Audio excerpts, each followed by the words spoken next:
Urea కొరత కారణంగా రాష్ట్ర వ్యాప్తంగా అన్ని జిల్లాల్లో రైతాంగం ఇబ్బంది ఎదుర్కొంటున్నారని గుంటూరు జిల్లా కలెక్టర్లోని గ్రీవెన్స్ నందు ఎరువుల కొరతపై కలెక్టర్ నాగలక్ష్మికి వైసీపీ నాయకులు వినతిపత్రం అందించారు. ఈ సందర్భంగా మాజీ మంత్రి అంబటి రాంబాబు మాట్లాడుతూ సీఎం చంద్రబాబు నాయుడు సింగపూర్ వెళ్లి రాజధాని కడతాను అంటే అక్కడ వాళ్ళు చీపు అన్నారని ఎద్దేవా చేశారు. రైతులకి ఎరువుల కొరత లేకుండా చూడాలని పేర్కొన్నారు. చంద్రబాబు కాలు పెడితే పంటలు సరిగా పండకపోగా సర్వనాశనం అవుతుందన్నారు. కూటమి ప్రభుత్వం రైతుల పాలిట రాక్షస ప్రభుత్వం లాగా వ్యవహరిస్తోందని, ఆడబిడ్డ నిధి ఇవ్వడానికి ఆంధ్రాని అమ్మాలని అంటున్న సిగ్గులేని ప్రభుత్వం అంటూ కూటమి ప్రభుత్వంపై మండిపాటు గురయ్యారు. రాష్ట్రంలో సుపరిపాలన కాదు మోసపు పాలన కొనసాగుతుందని దుయ్యబట్టారు. రైతుల పక్షాన వైసీపీ అండగా నిలుస్తోందని, ఎరువులు రైతులకు ఇచ్చేంత వరకు కూటమి ప్రభుత్వం వెంటపడుతుందని వ్యాఖ్యానించారు. రాష్ట్రంలో ఉద్యోగులు, రైతులను అన్ని వర్గాల వారిని కూటమి ప్రభుత్వం మోసం చేస్తుందని ఘాటుగా విమర్శలు గుప్పించారు. ఒక సంవత్సరం ఎగ్గొట్టినందుకు చంద్రబాబు నువ్వు మోసగాడివి, చంద్రబాబు నువ్వు 420వి అని అంటే తప్పేంటి? అంతేకాదు, నువ్వు చూసా అమ్మ ఒడి పేరు మార్చాడు, తల్లికి వందనం పేర్లు మాత్రం బ్రహ్మాండంగా మార్చాడు. ఏమయ్యా తల్లికి వందనం, అమ్మ ఒడి 10 సంవత్సరాలు ఇచ్చాంగా, తల్లికి వందనం మొదటి సంవత్సరం ఎందుకు ఎగ్గొట్టేశా? 15,000 రూపాయలు ఇద్దరు పిల్లలకి, ముగ్గురు పిల్లలకి, నలుగురు పిల్లలకి, ఎంతమంది అంటే అంతమందికి ఇస్తాన్నావుగా, ఎందుకు ఎగ్గొట్టావు అంటే మోసగాడివా కాదా అని అడుగుతా ఉన్నావు. పేర్లు మాత్రం బ్రహ్మాండంగా మార్చావు, పథకాలు మాత్రం మొదటి సంవత్సరం ఎగ్గొట్టేసి ప్రజలకు అన్యాయం చేసినటువంటి నువ్వు ఇప్పుడు రైతుల గురించి మనం మాట్లాడుతున్నాడు. అన్నదాత సుఖీభవ రిలీజ్ చేసేటప్పుడు నేను ఎంతకాలం ఏదో తప్పు కొద్దిగా పొరపాటు కూడా మాట్లాడాను, నేను ఎంతకాలం ఉన్నంత కాలం రైతులకు భరోసా నేను అన్నాడు. నువ్వు ఉంటేనే నాశనం అయ్యా. నీ కాలు పెడితేనే పంటలకు గిట్టుబాటు ధర రాదు, నీ కాలు పెడితేనే పంటలు సరిగా పండవు, నీ కాలు పెడితేనే ఎరువులు సక్రమంగా అందవు. ఇవాళ పరిస్థితి ఏంటండి? ఇవాళ రాష్ట్రంలో రైతాంగం ఎరువులు వేసే సమయం వచ్చింది, వర్షాలు పడ్డాయి, పంటలకు విత్తుకున్నారు, ఎరువులు వేయాల్సిన పరిస్థితి ఉంది. యూరియా వాడకం చేయాలా, అందుతున్న యూరియా లైన్లో నిలబడుతున్నారు. ఎండలో మండు టెండలో లైన్లో నిలబడి దొరక్క ఆవేదన చెందుతున్నటువంటి రైతాంగాన్ని చూసినప్పుడు సిగ్గులేదా నీకు అని అడుగుతా ఉన్నాను. అదేమంటే సింగపూర్ వెళ్ళి అంట రైతులను గాలికి వదిలేశాడు, సింగపూర్ వెళ్ళి అమరావతి కడతా అంట, అక్కడ బొమ్మన్నారు, తిరిగి టపాలు తిరిగి వచ్చేసాడు. రైతుల ఇతి బాధలు తెలుసుకోలేనటువంటి ముఖ్యమంత్రి నువ్వు ఒక ముఖ్యమంత్రిరా? నీకు 14 సంవత్సరాల అనుభవం ఉంటే మాత్రం ఏమి లాభం? నేను రేపలు వెళ్ళా, వరకుటి అశోక్ బాబు వేమూరు నియోజకవర్గానికి చెందినటువంటి నాయకుడు నిరాహార దీక్ష చేస్తాడు.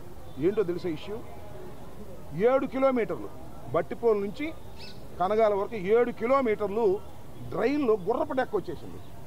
అది మునిగిపోతుంది, వర్షం రాగానే నీళ్లు రాగానే కాలువ వదలంగానే పొంగిపోయి పక్కన అంటే 5-6 వేల ఎకరాలతో మునిగిపోతుంది.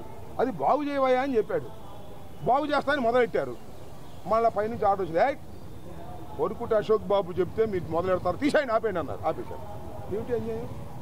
దాని మీద ఆయన నిరాహార దీక్ష చేసే పరిస్థితిలో ఉన్నాడు. నువ్వు 7 కిలోమీటర్లు గుర్రపు డెక్క తీయలేని వాడివి సింగపూర్ వెళ్ళి అమరావతిని నిర్మిస్తావంటే నమ్మేదేవుడు. అంత మోసం దగా తప్ప రెండోది లేదు.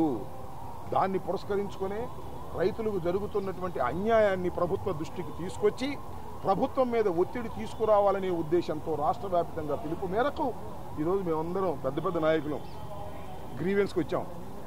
సామాన్యుల్లాగా వచ్చి మెమోరాండాన్ని సమర్పించాం. ఏం యాక్షన్ తీసుకుంటారో చూస్తాం, యాక్షన్ తీసుకోకపోతే వెంటబడతామని మనం చేస్తున్నాం.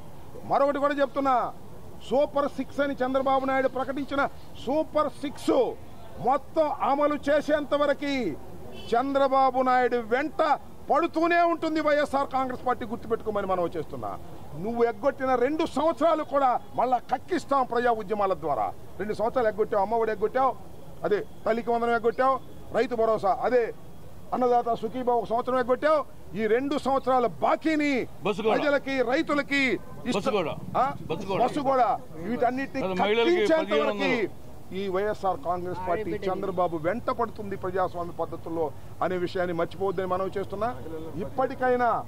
ఇప్పటికైనా రైతుల విషయం మీద మేము వాళ్ళు మాట్లాడటానికి వచ్చాం కాబట్టి, కలెక్టర్ గారికి ఇచ్చాం కాబట్టి తక్షణమే యాక్షన్ తీసుకోండి. రైతాంగానికి ఎరువుల సరఫరా చేసే విధంగా చేయండి. బయట కొనుక్కుంటారండి, 100 రూపాయలు 50 రూపాయలు ఎక్స్ట్రా పెట్టి యూరియా బస్తా కొనుక్కునేటువంటి పరిస్థితి ఏర్పడింది. ఇది దుర్మార్గం కాదా అంటున్నా. ఇలాంటి ప్రభుత్వం రైతులను ఉద్ధరిస్తుందంటే ఎవరు నమ్ముతాడు? చంద్రబాబు నాయుడు రైతుల పాలిట రాక్షస ప్రభుత్వంలాగా వ్యవహరిస్తున్నాడు తప్ప రైతులకు మేలు చేసేటటువంటి లక్షణం చంద్రబాబు నాయుడు గారికి లేదనేది మరొకసారి ఈ టర్మ్లో అది అంటున్నాడు. సుపరిపాలన తొలిగడుగు అంటే ఇది సుపరిపాలన ఏంటి? యూరియానేమో దొరకకపోతే సుపరిపాలన, తల్లికి మనం ఇవ్వకపోతే సుపరిపాలన, గుర్రపడెక్క తీయకపోతే కాలంలో సుపరిపాలన ఏంటి? నాకు అర్థం కాల. ఇవాళ అన్నదాత సుఖీభావ సంవత్సరం ఎగ్గొట్టావు 20,000, ఇది సుపరిపాలన? ఎవడు చెప్తాడు? నువ్వు ఉన్న డప్ప కొట్టుకోవడం తప్ప ఇది సుపరిపాలన కాదు, ఇది మోసపు పాలన అని ప్రజలు నిర్ణయించుకున్నారు. కాబట్టి తక్షణమే మేము ఇచ్చినటువంటి మెమోరాండం మీద ప్రభుత్వం యాక్షన్ తీసుకోవాలని మేము కోరుతున్నాం. యాక్షన్ తీసుకోకపోతే ఉద్యమ రూపంలో దీన్ని ముందుకు తీసుకువెళ్తామని కూడా ఈ సందర్భంగా చెప్పవచ్చు. తొలి అడుగు కార్యక్రమంలో ప్రజలు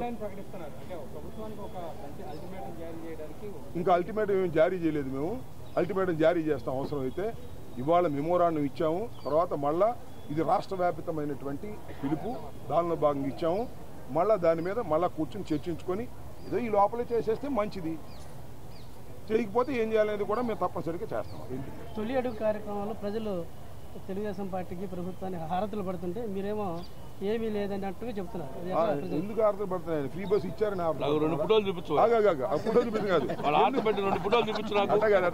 అట్టే కాదు. ఆయన ఏమంటాడంటే తొలి అడుగు సుపరిపాలన ఉందని ప్రజలందరూ హారతులు పడుతున్నారు అని తెలుగుదేశం వాళ్ళు అంటున్నారు. పాపం ఆయన మాట కాదు. ఎందుకు హారతులు పడుతున్నారు అబ్బాయి? నిరుద్యోగ భృతి 3,000 ఇచ్చినందుకు హారతులు పడుతున్నారా? లేడీస్ అంతా ఫ్రీ బస్ ఎక్కి తిరుగుతున్నందుకు హారతులు పడుతున్నారా? లేకపోతే గ్యాస్ బండలు 3 ఇచ్చినందుకు హారతులు పడుతున్నారా? లేకపోతే అదేలే 3 లేకపోతే అన్నదాత సుఖీభవ 20,000 మొదటి సంవత్సరం ఎగ్గొట్టినందుకు ఇస్తున్నారా? లేకపోతే ఆడబిడ్డ నిధి అని 15,000 చూసారు. ఒకసారి మీరు కొట్టి చూడండి. అక్కలారా చెల్లెళ్ళారా డైరెక్ట్గా మీ అకౌంట్లోకే 15,000 గొద్దండి సైకిల్ మీద అన్నారు, గుద్దారు. ఇప్పుడు గుద్దుతున్నాడు 15,000. ఏమయ్యా ఎందుకు హారతలు పడుతున్నారు? ఆంధ్రాలో అమ్మమంటానిక? ఆంధ్ర అసలు 15,000 చొప్పున ప్రతి ఆడబిడ్డకి 15,000 ఇవ్వాలంటే ఆంధ్ర నమ్మేయాలన్నాడే మహానుభావుడు. అందరు నమ్మేస్తారా? మన సింగపూర్ ఎందుకు వెళ్ళాడు అబ్బాయి? ఆంధ్రాని అమ్మడానికి వెళ్ళాడేమో, కనుక్కోండి ఒకసారి. పెట్టుబడి పెట్టడానికి కాదు, ఆంధ్ర నమ్మి ఆడబిడ్డ నీది ఇద్దామని వెళ్ళాడేమో నాకు అనుమానంగా ఉంది. ఆంధ్రానే అమ్మాలంటున్నారు. ఇచ్చిన పథకాలు బుద్ధి జ్ఞానం సిగ్గు లేనటువంటి ప్రభుత్వం ఇది. ఇచ్చేటప్పుడేమో వాగ్దానాలు ఇచ్చారు, చేసేటప్పుడేమో ఆంధ్రాని అమ్మాలంటారు. హెరిటేజ్ నమ్మమనండి ఎవడు కదన్నాడు? బుద్ధి జ్ఞానం ఉందా చంద్రబాబు నాయుడు గారు? నీకు 14 సంవత్సరాల అనుభవం అంటున్నావు, 73 సంవత్సరాల వయసు అంటున్నావు, నాకు విజనరీ అంటున్నావు. ఏం విజనరీ? నువ్వు అమ్మఒడి ఇస్తానని ఎగ్గొట్టం విజనరీనా? లేకపోతే ఆడబిడ్డ నిధి ఇవ్వడానికి ఆంధ్ర నమ్మటం నీ విజనా అని అడుగుతా ఉన్నా. చెప్పు సమాధానం. చెప్పడు, శ్రీశయం ఉన్నాడు. అన్ని అబద్ధాలు మోసాలతో నిండినటువంటి ప్రభుత్వం ఇది. చంద్రబాబు నాయుడు గారి పాలనలో, కూటమి ప్రభుత్వంలో రైతు అన్యాయం అయిపోతున్నాడు, ఉద్యోగులు అన్యాయం అయిపోతున్నారు, నిరుద్యోగులు అన్యాయం అయిపోతున్నారు, మహిళలు అన్యాయం అయిపోతున్నారు. అన్ని వర్గాల ప్రజల్ని మోసం చేసినటువంటి ఒక దౌర్భాగ్యమైన ప్రభుత్వం కూటమి ప్రభుత్వం చంద్రబాబు నాయుడు.